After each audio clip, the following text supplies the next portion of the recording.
네, 할렐루야. 네, 오늘따라 지난주하고는 아주 대조적으로 지난주보다 2배로 예배를 드리게 됐어요. 상당히 이게 사람은 다, 목사님들은 다 마음이 다 똑같은 것 같아요. 성도님들이 보여야 될 사람이 보이면, 그리고 갑자기 또 안 보이다가 이렇게 보이면 반갑습니다. 하여튼 여러분 옆에 사람 인사합시다. 반갑습니다. 이렇게. 네, 이제 군대 말년 휴가 나온 우리 박수민 청년도 있습니다. 네, 지금 떨어지는 낙엽도 피해 다녀야 될 그런 시기. 네. 자, 학교 교실의 칠판 옆에는 이러만한 액자로 이렇게 딱 돼가지고 있는 게 있어요. 하나는 학교 교훈, 하나는 급훈 있죠, 급훈. 그래서 학급에서 추구하는 어떤 목표와 정신을 급훈에다가 담아가지고 액자에 만들어서 걸어두죠.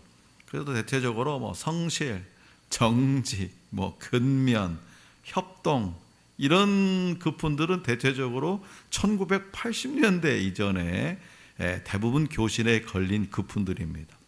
그러니까 1990년대로 넘어오면 끝없는 경쟁이 아니라 내 자신과의 경쟁이다. 내일의 나를 위해 오늘을 최선을 다하자. 매일매일 꿈을 꾸면 꿈이 이루어진다. 당신이 바꾸는 것이 세상을 바꾼다 등등 있습니다. 90년대. 2000년대로 넘어오면 2000년대 그러니까 선생님의 사랑이 담긴 아침 먹고 오세요. 이런 게 급훈이라는 거죠. 아침 먹고 오세요. 대한민국의 미래를 걱정하시는 선생님만은 뭐냐? 우주 정복. 그리고 뼈 때리는 급훈도 있어요. 뼈 때리는. 아이들의 뼈를 때리는 급훈도 있어요. 뭐냐? 잘하고 보낸 학교는 아닐 텐데. 또 엄마가 보고 있다. 엄마가 보고 있다. 이런 게 2000년대 후에 등장하는 급훈이라고 합니다. 학교에는 교훈이 있죠. 학교의 설립 취지와 정신을 담아서 때로는 돌에 새기고 또 교가를 만들어서 그 정신을 유지합니다. 그리고 지금은 흔하지 않지만 가정에서는 가훈을 담은 액자를 걸어놓곤 하죠. 가훈. 주식을 하지 말자. 보증을 서지 말자. 밥은 먹고 살자. 이런 게 있어요. 그래서 그리스도인 가정의 경우, 그리스도인의 가정의 경우에는 가훈과 더불어서 좋아하거나 마음에 새기고 싶은 성경 말씀 또는 송구 영신 예배 때 받은 말씀을 이렇게 걸어놓기도 하죠.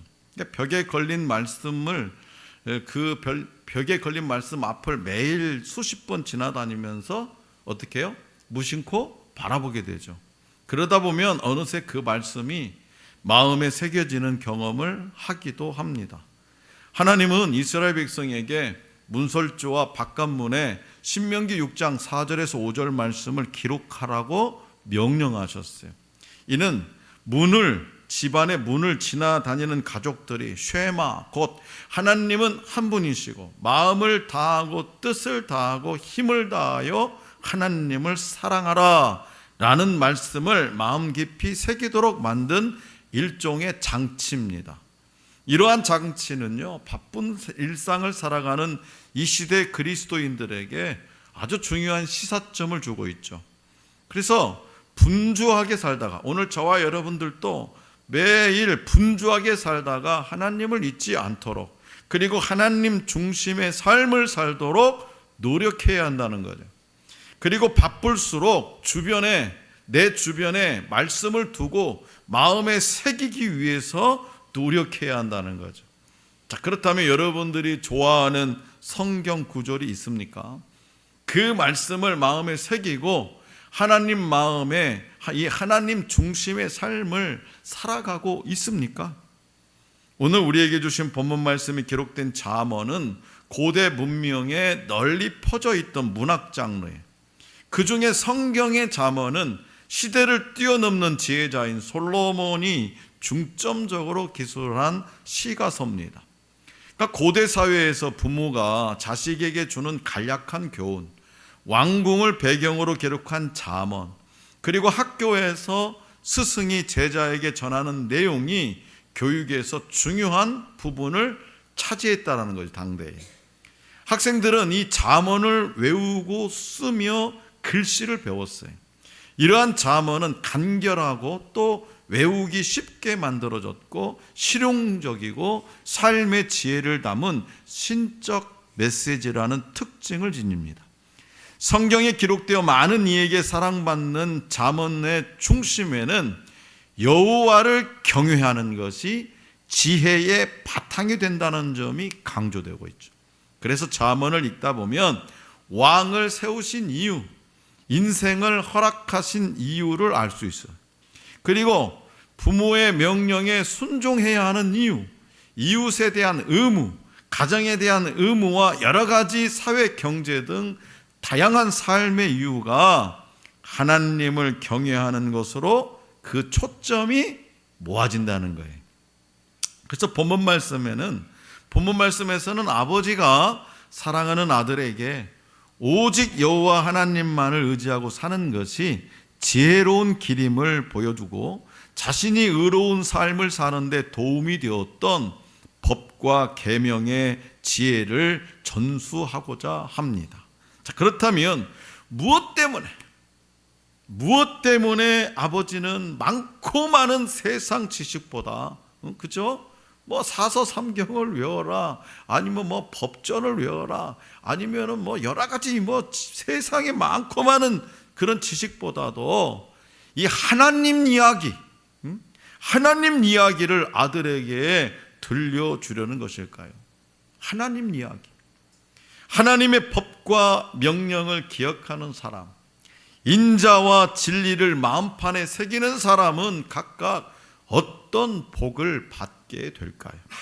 오늘 우리에게 주신 본문 말씀 1절에서 4절입니다. 우리 다시 한번 다 같이 받들겠습니다. 1절에서 4절 시작. 내 아들아 나의 법을 잊어버리지 말고 내 마음으로 나의 명령을 지키라.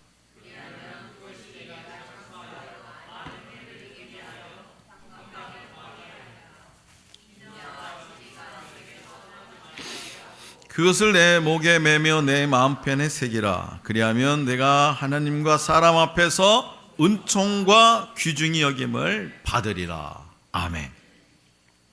본문 말씀 1절에서 아들에게 전하는 나의 법과, 나의 법이 뭐예요? 소유격이죠.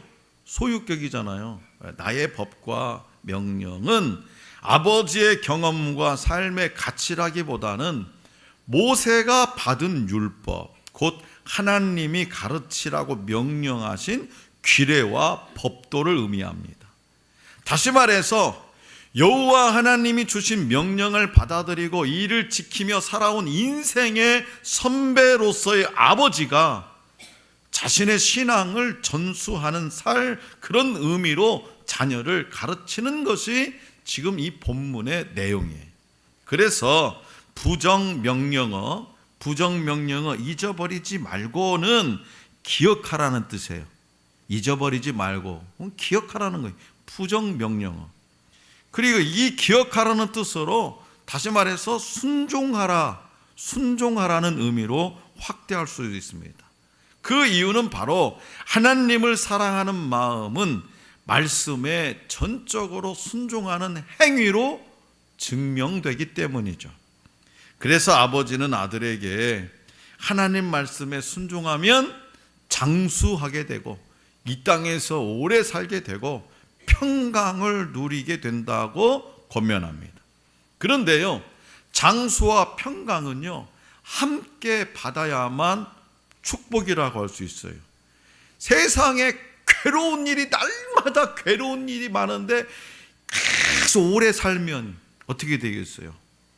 평안 없는 장수는 오히려 저주가 될 수 있어요. 달마다 속썩을 일이 많아요. 맨날 속상한 일 많아요. 그런데 오래 살아 죽지도 않아. 그 사람들이 뭐라고 얘기해요? 아이고 죽지도 않아. 그렇게 얘기하잖아요. 그래, 평안 없는 장수는 오히려 저주가 될 수 있기 때문에 장수와 평강은 함께 받아야만 축복이 될 수 있습니다. 그리고 평안함은 넉넉한 소유에서 오지 않아요. 내가 가진 것이 많아야 평안해지냐? 안 그래요. 평안은 하나님의 법 안에서 살아갈 때 주어집니다. 잠언 기자는 본문 말씀 3, 4절에서 인자와 진리를 목에 메고 마음판에 새기라고 합니다. 인자와 진리는 성경에서 하나님의 성품과 연관해서 자주 등장합니다. 인자로 번역된 히브리어 헤세드는 하나님이 언약을 세운 대상자를 향해 품으시는 사랑의 마음을 나타낼 때 사용되는 거예요. 그리고 그것을 내 목에 매며 네 마음판에 새기라는 명령에서 이 목에 매다라는 비유는 이 목은 생명과 직결된다고 믿던 당시 문화에 따라서 인자와 진리를 목숨처럼 지키라, 그런 의미예요. 인자와 진리를 목숨처럼 지키라. 또한 마음판에 새기라는 것은 삶의 원리로 받아들이라, 그런 의미로 하나님과의 언약에 신실한 삶, 즉 순종의 삶을 살라, 그런 권면이. 그렇게 말씀을 받아들이는 사람은 하나님의 은총을 받고 존귀하게 여김을 받게 된다고 아버지는 아들에게 전하고 있어요. 눈에 보이지 않지만 오늘 저와 여러분들을 만드시고 다스리시는 하나님의 존재를 믿고 바라보면서 삶의 무게 중심을 하나님께 맞추어 살아갈 때 신실하신 하나님이 갚아주실 것이라고 하나님은 잠언 기자를 통해서 말씀하십니다.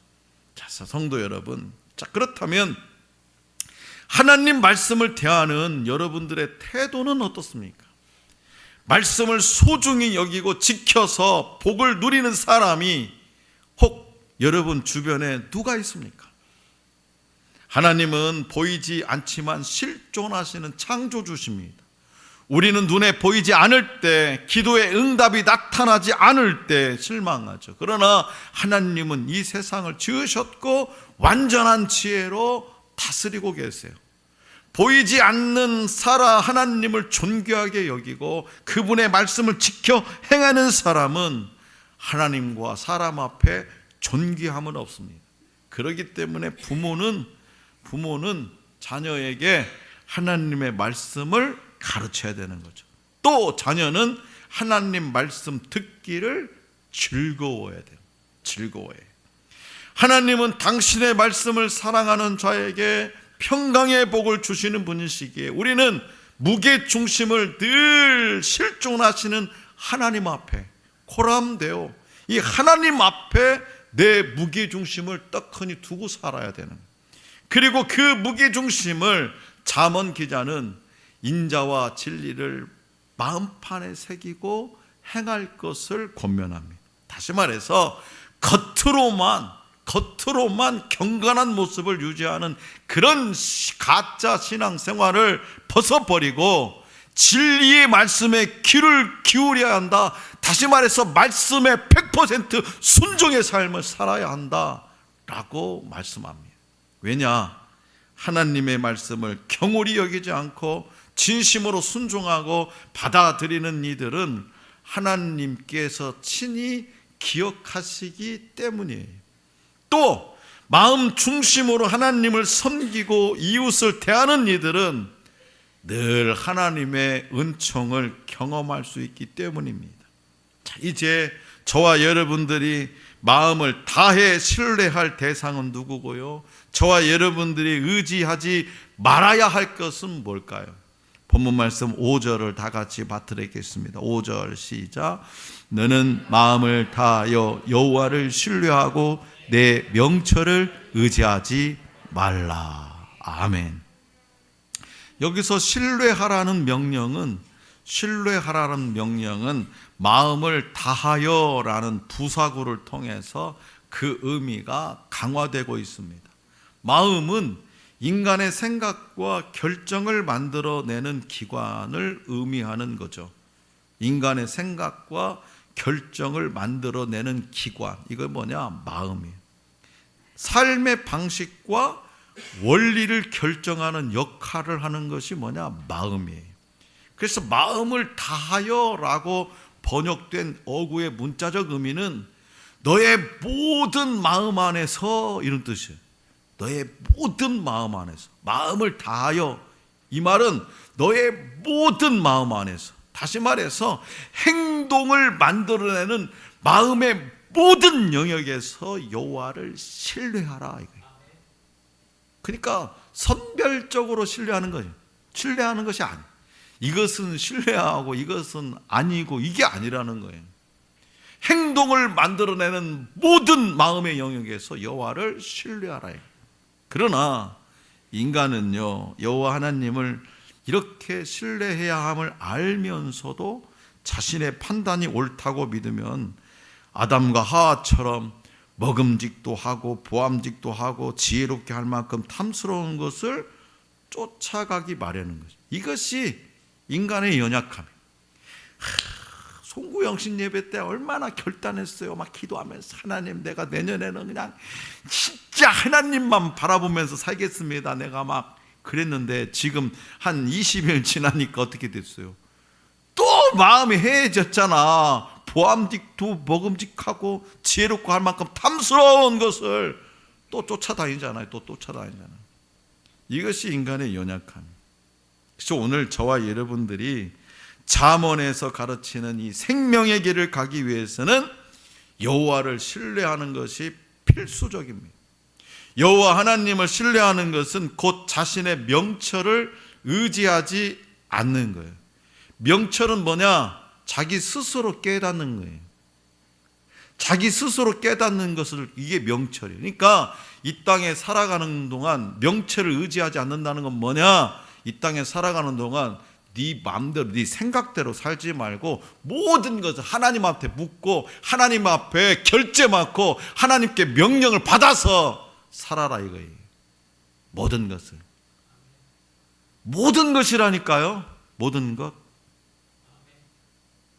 그래서 여호와를 경외하는 것은 스스로 지혜롭게 여기지 않는 것이고, 그러한 삶은 결국 악에서 떠난 삶이고, 여호와 하나님을 경외함을 얻는 축복은 8절 말씀과 같이 건강한 육체와 생명력 있는 영혼입니다. 이스라엘의 조상들이 경험한 출애굽 여정은 인간의 연약한 모습을 가감없이 보여주죠. 광야에 물이 없고 먹을 것도 부족하자 이스라엘 백성은 하나님을 원망했고 애굽을 동경함으로 하나님의 진노를 샀습니다. 12 정탐꾼이 가나안의 포도와 무화과와 석류를 가져왔을 때도 어마무시한 포도 한 송이가 두 사람이서 막 짊어지고 오잖아. 포도 한 송이를. 그런 거 못 봤죠? 나도 못 봤는데 내가 TV에서는 봤어요. 진짜 그런 포도 한 송이가 있더구만. 그런 종자가 있더라고요. 예. 그래가지고 포도 한 송이를 짊어지고 오잖아. 그런 걸 가져왔을 때 그 땅을 이 이스라엘 백성들은 축복의 땅으로 보지 못하고 그곳에 거하는 민족을 두려워하면서 또 하나님을 원망해. 또 뭐 때문에 그냥 애굽에서 그냥 종살이라도 편하게 먹고 살다가 죽는 게 낫지, 뭐하러 여기까지 와서 개고생하면서 이렇게 우리를 이방 민족에게 그냥 아주 처참하게 죽이려고 하냐고.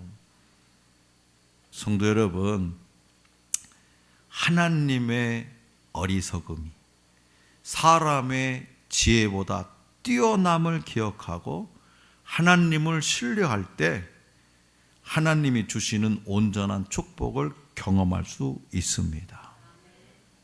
하나님의 어리석음이 오늘 저와 여러분의 날고 기는 지혜보다 뛰어나다는 것을 기억해야 돼요. 하나님은 그분을 인정하는 사람을 지도해 주세요. 그렇다면 여러분들은 일상에서 자신의 명철을 의지하지 않고 하나님을 인정하는 모습을 어떻게 드러내면서 살아가고 있습니까? 창조주 하나님은 오늘 저와 여러분들을 가장 잘 아시는 분이에요. 우리 엄마보다도 저를 더 잘 아시는 분이 창조주 하나님이세요. 하나님은 놀라운 지혜로 온 인류의 죄를 해결하셨습니다. 그 하나님을 인정하고 그분의 지혜를 신뢰할 때에 하나님은 저와 여러분들의 길을 지도하고 인도해 주세요.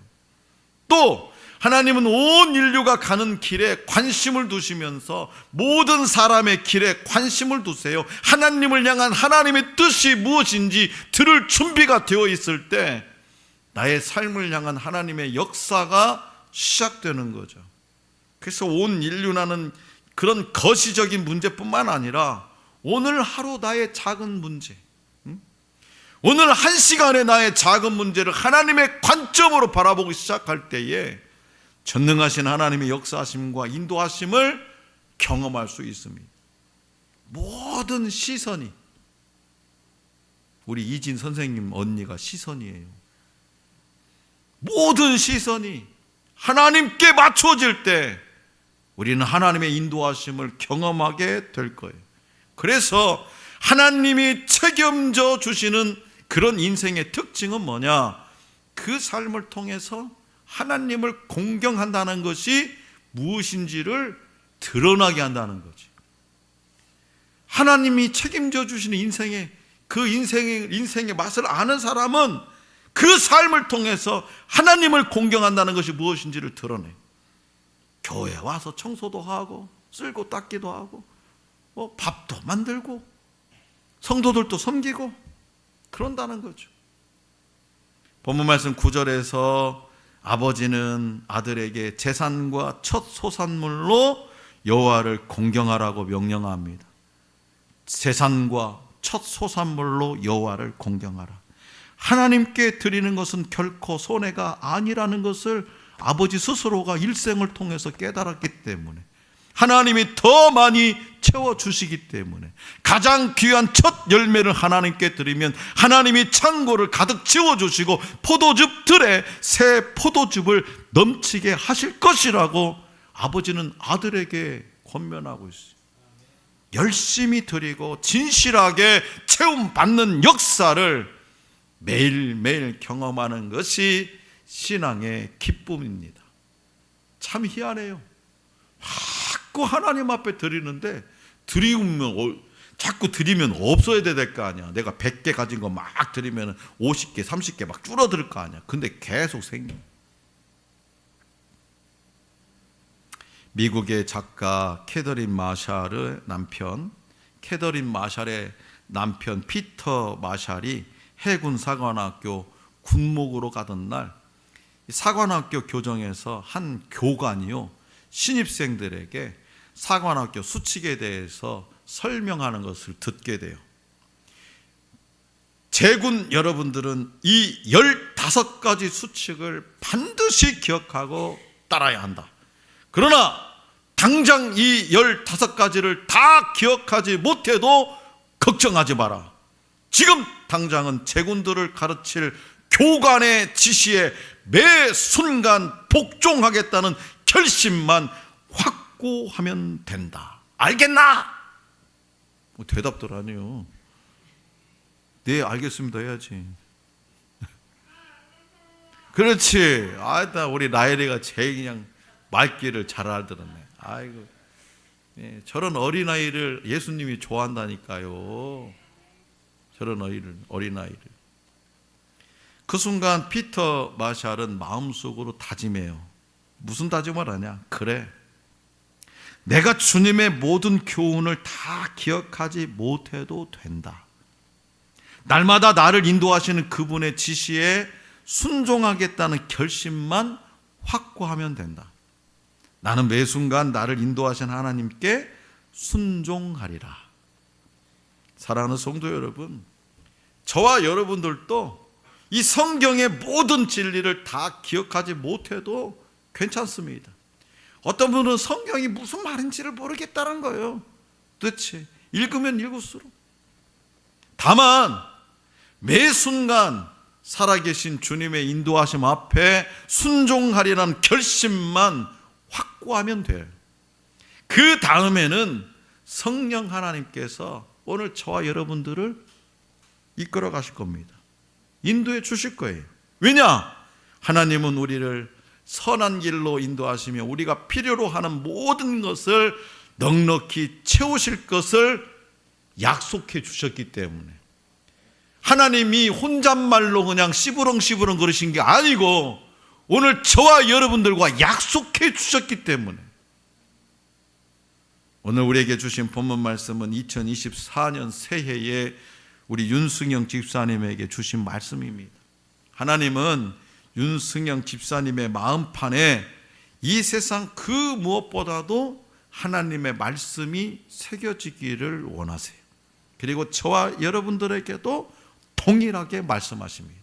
왜냐하면 하나님의 법과 명령을 귀히 여기는 사람은 평안과 장수를 누리게 되는 복을 받게 되기 때문이에요. 윤승영 집사님과 저와 여러분들이 그렇게 되기를 하나님은 원하십니다. 또한 인자와 진리 위에 굳게 선 사람은 하나님과 사람 앞에서 은총과 귀하게 여김을 받게 된다고 말씀하세요. 윤승영 집사님과 저와 여러분들이 그렇게 되기를 하나님은 원하고 바라고 기대하십니다. 그렇기 때문에 창조주 하나님을 신뢰하는 사람은 자신의 아주 작은 선택과 결정조차도 그 하나님의 뜻 안에서 이루어지기를 소망합니다. 그래서 일상의 모든 일을 하나님께 의탁하고 겸손히 그분의 지혜를 구하는 거죠. 그리고 전능자 하나님이 자기 앞길을 지도하심을 세상에 보여줍니다. 또한 인생을 잘 살려면, 이 땅에서 인생을 잘 살려면 범사의 하나님을 신뢰하고 그분의 인도하심에 순종해야 한다는 것을 자신의 삶으로 지인들에게 증명을 하죠.